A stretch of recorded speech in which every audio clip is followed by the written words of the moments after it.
이전의 솔로몬 성전과 비교해 볼 때에 지금 스룹바벨이 짓고자 하는 성전은 정말 작고 초라하고 보잘것이 없는 성전이었습니다. 그러나 하나님이 중요하게 생각하는 것은 크고 작음의 문제가 아니었습니다. 초라함과 아름다움의 문제가 아니었습니다. 그래서 학개서 2장 9절을 보게 되면 이런 말씀이 있어요. 이 성전의 나중 영광이 이전 영광보다 크리라. 중요한 것은 그곳에 하나님의 영광이 있느냐입니다. 성령께서 운행하시느냐의 문제죠.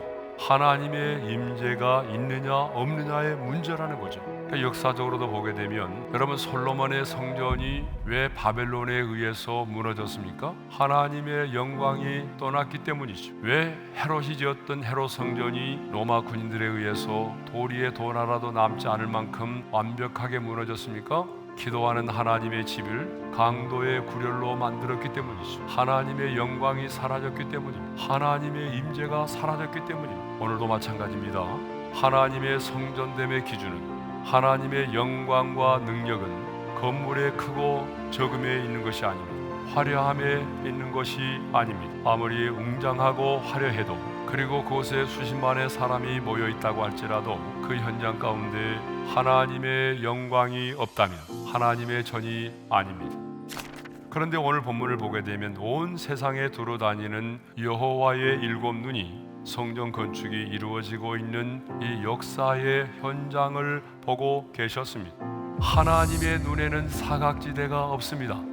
하나님의 눈에 감추어질 수 있는 것이 아무것도 없다라고 하는 것이죠. 16년 전에 성전의 기초를 놓을 때도 보고 계셨고, 그리고 성전 공사가 재개되어서 건축되는 이 현장도 하나님의 눈이 보고 계셨다는 것입니다. 하나님이 보신다라고 하는 것은 단순히 관찰하고 지켜보고 있다는 의미가 아닙니다. 하나님이 절대 주권자로서 그 보는 것들에 대하여, 보는 사람에 대해서 하나님이 간섭하시고 주관하시고 보호하시고 하나님 당신의 뜻을 이루어 가신다는 의미입니다.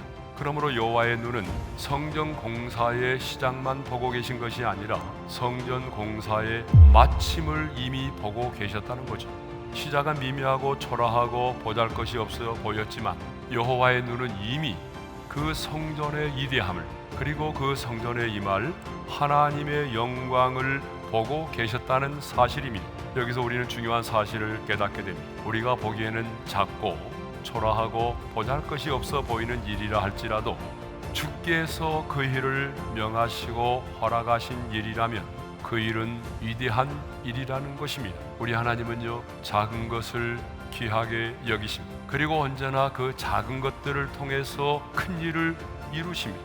하나님의 사람은 하나님께서 행하실 이후의 영광을 믿음의 눈으로 바라보면서 기뻐하는 사람입니다. 그 작은 일에 최선을 다하는 자를 하나님께서는 더 많은 것들을 맡기시고, 그 작은 것들을 통해서 하나님은 더 큰 역사를 이루어 가시는 하나님이십니다. 주님의 칭찬의 기준은 오늘도 적은 일입니다.